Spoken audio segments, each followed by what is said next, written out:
Welcome back to the radio room. We're looking at the Heathkit HW 101 again. In a previous video I'd mentioned that I could not technically do the alignment correctly because the 29 megahertz band wasn't working correctly. But I'm going to try and solve that problem. Hopefully it's what I think it is. I have ordered a new crystal for that band, 37.895 megahertz. And I'm going to change that out and see if I can get the proper voltages when I adjust the heterodyne oscillator on that band, which will be right here. Like I mentioned before, you have to, when you're doing the driver grid and the driver plate, seeing as how the coils are basically connected to each other. If you got one out, it can have problems with the later stages, and I think the 29 megahertz one is like the second or third band you do. I'll have to look at the manual again. But if you don't get that one lined out right, which if you don't have 29 megahertz working to begin with, that means you can't tune that one correctly. It's not receiving, it's not transmitting. So you have no way to make sure that one's right. So that can affect the other bands as you go through. So I'm hoping changing this crystal out for the 29 megahertz band will solve the problem, and I can do a complete alignment on the radio. And in order to change that out, we got to take this cover plate off.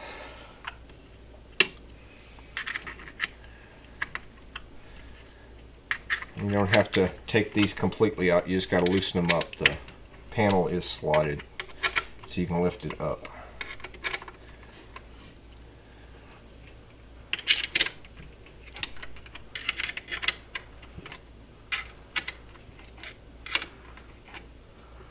Should be one right, yep, right there.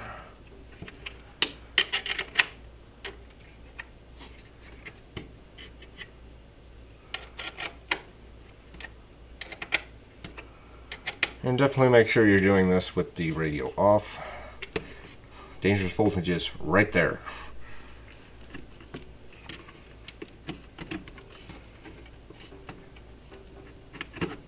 That might need to get a little bit looser.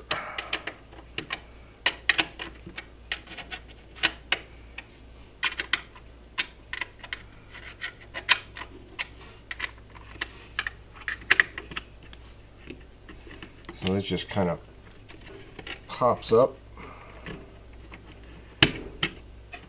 and then you just slide it out of underneath there. And that exposes us to our band switching boards. And the one we're going to be working on is this one right here. It should be the 29 megahertz crystal. So let me see what I can do here to get this moved around in a way that I can work on it. We're going to be working on the second one there. Right there. I think I'm just going to have to carefully heat this up. I might be able to get in through here to unsolder that one. Gonna be a little close on that wire. I might have to come down through the top here. Y'all can't even see what I'm doing. I need a bigger bench.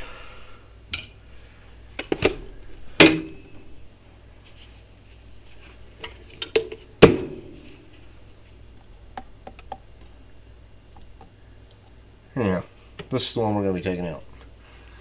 And I'm going to have to carefully unsolder that, and I think I can just kind of walk it out as I unsolder it. So we'll see how that goes.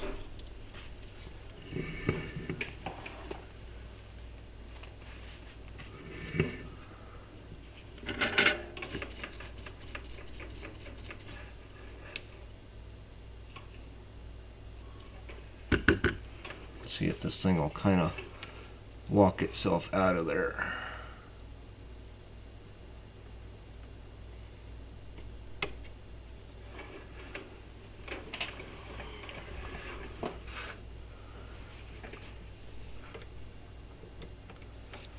Well, this might be funner than I thought it was going to be.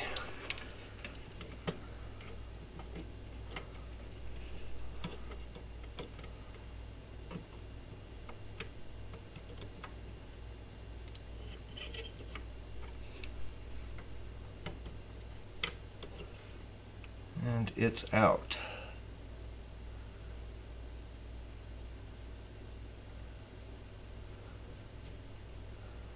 $37.895. You know, as easy as that bottom one came out, I was almost wondering if it was soldered in there good. But we'll put the new one in it anyhow.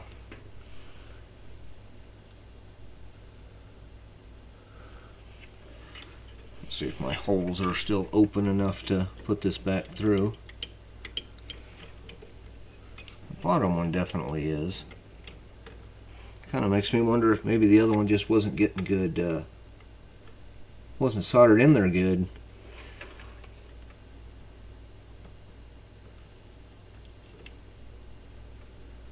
Well, we'll get it soldered in there better now.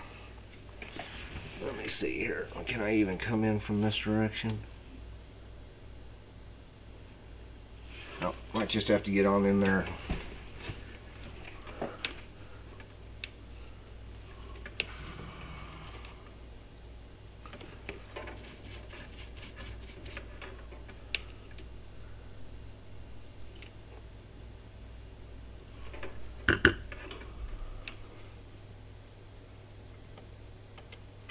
Oops.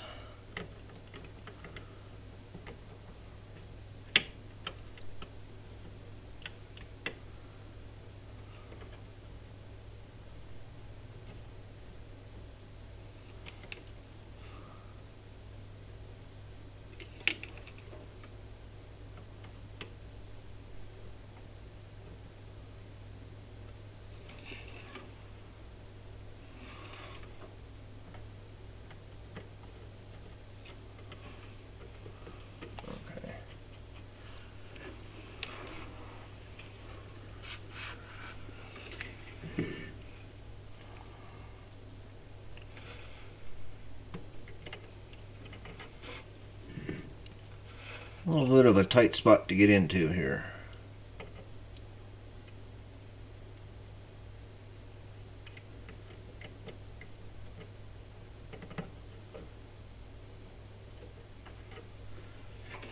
Alright, that looks pretty good.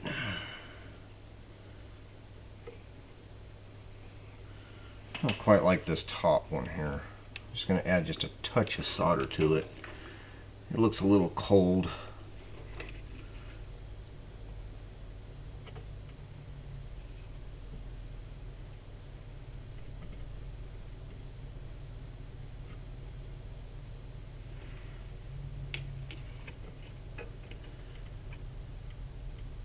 Alright, so that's got the new crystal put in there. I'm going to go ahead and get the top put on, see if I can get set up, and we'll see if we can get the proper voltage.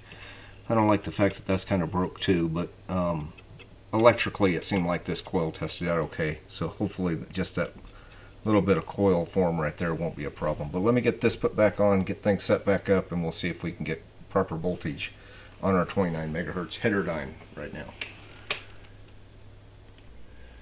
Okay, so we're back and we're ready to see if this is going to work. Now before, when I was doing the Heathkit oscillator, the first step in kind of doing the alignment and making sure the crystals are oscillating properly and everything, you do that by voltage.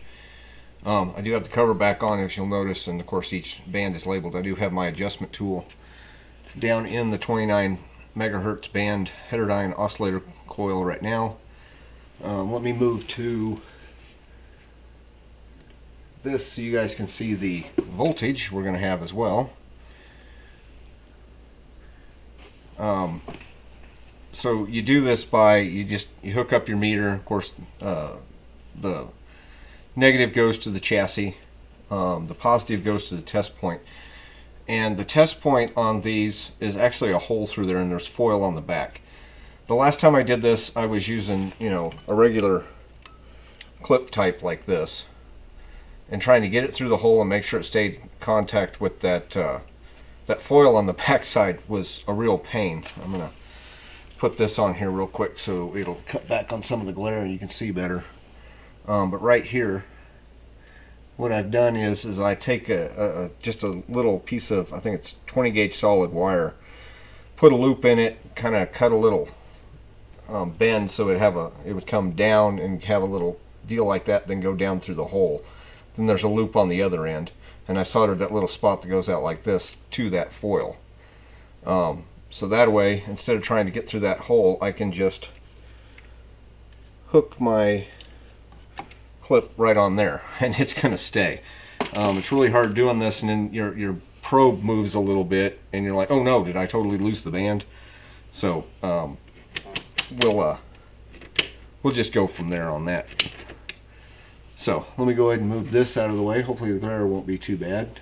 You can still see the voltmeter. We're going to turn the radio on. I got the power supply hooked up. It's sitting down here on the floor next to me with the wires all nice and out of the way. Turn it on. We'll let it warm up just a little bit, and we'll see if this is going to actually get this voltage in the right spot, which is supposed to be anywhere from negative 0.5 to negative 2 volts. And on the first step, you just want to make sure it's in that range, because after you get to the end, you'll come back and do those again. I believe it's in the transmitter section. So let me go ahead and turn the radio on. You'll notice we don't have any voltage yet. We still got filaments heating up. And it should start here in just a moment or two. Yep, we got some voltage coming up. Right now we're on the 3.5 megahertz band.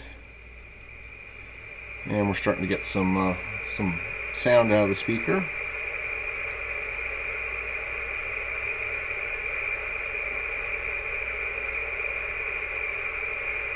Looks fairly stable right there.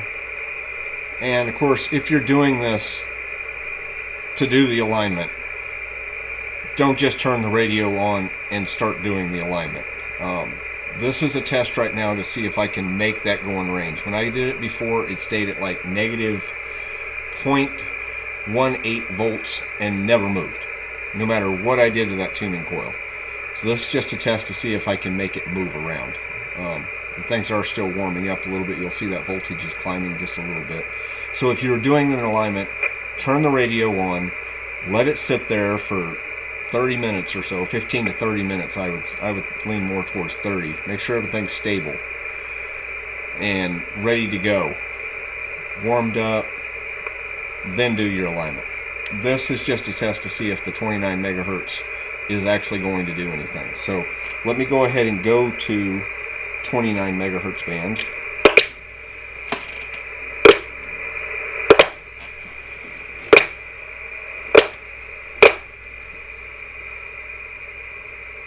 And it's actually better than it was before I changed the crystal. Still moving around a little bit. I'm going to get that closer to say 1.5, negative 1.5, 1.6. So let me see which way this wants to go. Okay, that's going down. That went way down. And it is adjusting now.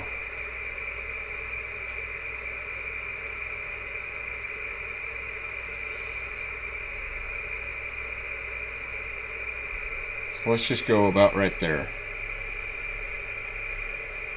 Seems like it's going to be pretty stable. I'll remove the adjustment tool. And make sure that you're using some sort of non-metallic or non-ferrous adjustment tool. That is, you don't want that to become part of the core when you're doing that. This is actually one that I homemade for, I was working on the FT101 doing the adjustments on this. I just heated up I think it's a WD-40 straw or something, or deoxit straw or something. Heated it up. Actually, I heated up an Allen set screw that happened to have just the right size hex on the end of it. Heated that up blazing hot, stuck this in the end of it, and made that. So that's going to move around a little bit as the radio warms up, but that is a good sign, and I think we're going to have the that band back. I'll probably hook up a signal generator to this and see if we can actually, well, actually let me just use the calibrator that's in the radio, see if we actually got a good signal.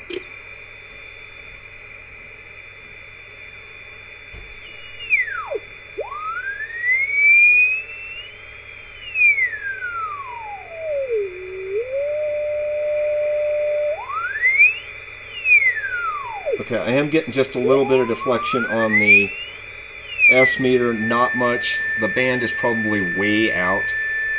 Oh, pre-selector helps too.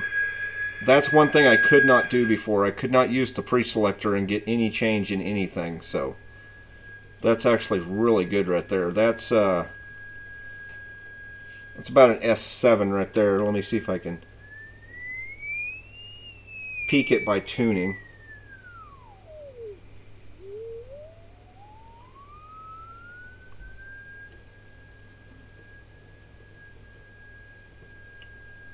About S7.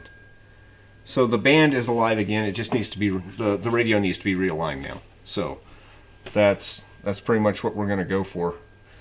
I just wanted to bring you in on this. I'm going to go through an alignment on this. If you want to see a complete alignment of an HW101, I'm not going to go through it all on camera. But Will Everett has a wonderful channel where he goes through. The guy, he's a Heathkit HW101 master. He's done several radios, and I'm talking brought them back from the trash bin type radios and made them work again. So if you want to see a good video on aligning one of these, he shows a little tips and tricks too. Go visit Will Everett's channel. He's got a lot of good information on the HW101, so I definitely urge you to go look for that. Look at his videos if you're interested in the HW101 or doing any work on them. Thanks for stopping by the radio room. I'm going to get this thing aligned, and hopefully I'm going to have a darn good radio. I might have an on-air video after this. I'm not really sure, but I'm going to go through this. I'm probably going to let it sit a while and just kind of cook, get up to temperature, go through the alignment, and I think we're pretty much going to be done with this radio. And I'll get it on the air. So thanks for stopping by. We'll see you next time.